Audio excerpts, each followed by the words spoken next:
Cryptocurrencies can be traced back to 1992. That is when a scientist, David Chaum, first proposed the concept of eCash. He was already concerned with privacy in the digital world, making sure payments were untraceable. He tried putting this idea to practical use with DigiCash.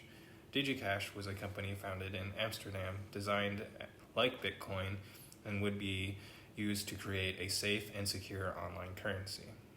This opened up the floodgates for many other companies. In 1998, we saw the creation of B-Money.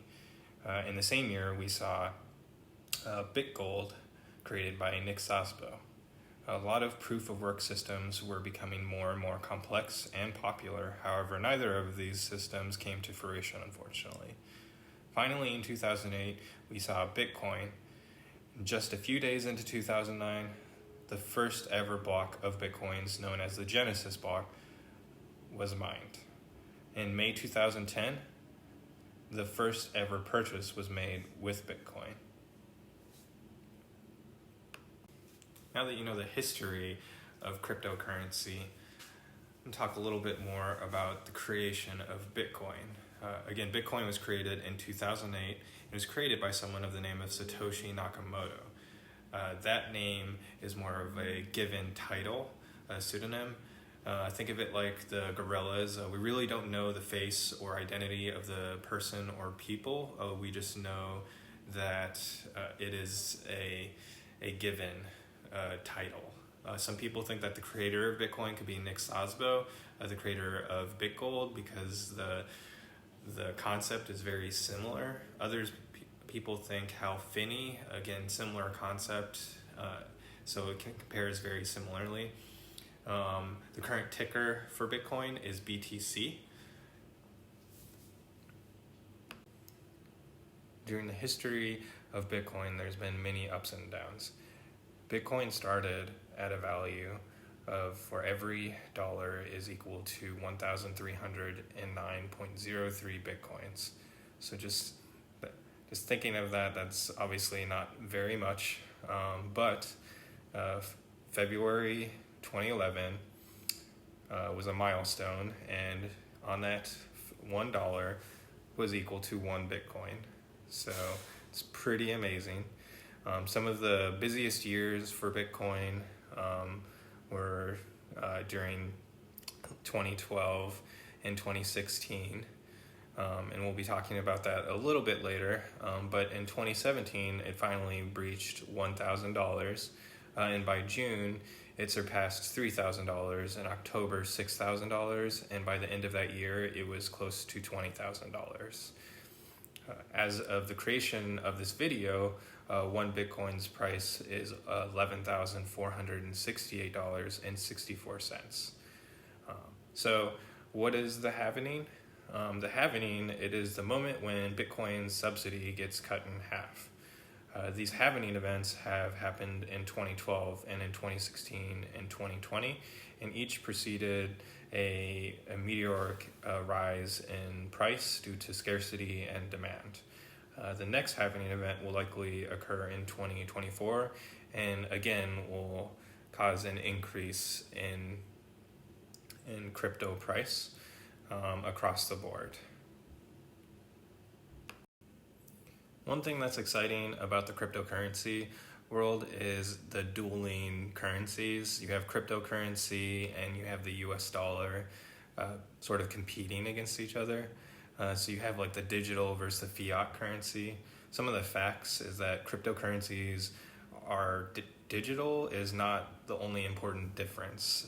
Some other facts are that they're not backed by a government, and this just means that your money is not insured like money in your bank account, like by the FDIC. And current cryptocurrencies value changes constantly. Like even as I'm making this video, the cryptocurrencies values could go up and down every single moment. And then there's also risks and rewards for cryptocurrencies like there is in any other type of currency. And no one can guarantee, but the big thing is like no one can guarantee you'll make money. Anyone who promises you this is definitely a scammer. And not all cryptocurrencies are the same. Make sure to review the currency and the company, much like you would do when you're investing in a stock. You want to make sure that you vet the company and check the crypto's stock and see what you're sort of like investing into. And then you can only get your money back if the seller sends it back.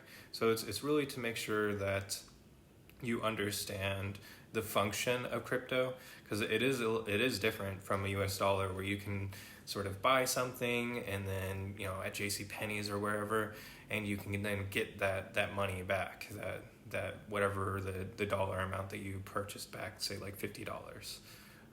And then some information can be public. So if you are making a purchase with your wallet, that information then on that blockchain can be public information. So just keep in mind that there are also risks with cryptocurrency as much as there are risks with the US dollar. And the main thing to consider is that just like your physical wallet, you're not going to want to put $2,000 in there. And same thing with your digital wallet. You're not going to want to have $2,000 in it. You're going to want to keep some of the money secure in a secure digital location. And same thing with your physical wallet. You're going to want to keep it in a bank. And each of those have their more secure locations. And then some cool things to think about is just like the ease of use with cryptocurrency. It's super flexible. It can be like I can send money much easier with cryptocurrency. The value of it and future value is it just has much more optimism in it. And then flexibility is definitely just to go on with like ease of use and future flexibility. There's much more adaptable like use cases for this in the future, and more companies are like Facebook are starting to adapt cryptocurrencies. And so just like keeping that in mind when you are looking at where you're investing and if you're going to start using cryptocurrency and how involved you'll get is like, yes, there's always a risk, but also there's a huge reward as far as like lifestyle. And again, like keep in mind that anything with money has risk, and so does cryptocurrency.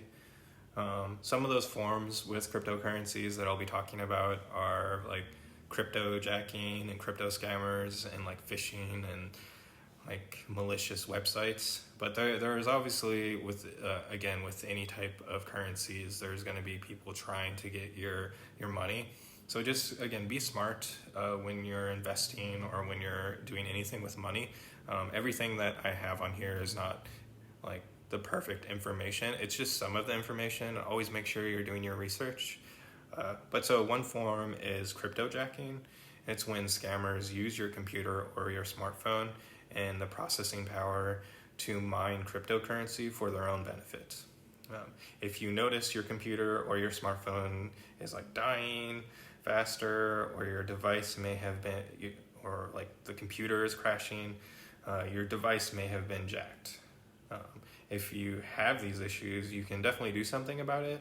Like you can close the sites or the apps that are slowing your device, and you can check that within your phone. You can use antivirus software, and some phones will even let you do that too. Computers, though, it's much easier, obviously, to install, but you can do that too on your phone. Do not click links leading to unfamiliar sites. Also, be wary of downloading extensions like onto Chrome or any other web browser. Definitely that can lead to cryptojacking. And then consider using an ad blocker. With crypto scammers, you may get a promise of like a once-in-a-lifetime opportunity, financial freedom, and like so much more type of thing, like a promise beyond all things type of financial stuff. Just make sure to do your own research. Like always, like you can watch videos like this at 8-Bit Trading, or you can get and find your own reviews on the company or whatever email that is. Just make sure you're doing your due diligence, and you'll definitely protect yourself that way. And if you ever have questions, definitely feel free to comment below. The future of cryptocurrency, I think that we have not seen the peak of it yet. It's an awesome thing to invest in and to be a part of the cryptocurrency community. I definitely think that there is so much more change and positive change ahead just with technology and even financially and investing. It's an exciting thing to be a part of because of all the changes. Definitely just as part of like the YouTube community, feel free to comment below about any content that you would like to see. Hit the subscribe button and I will see you in a bit.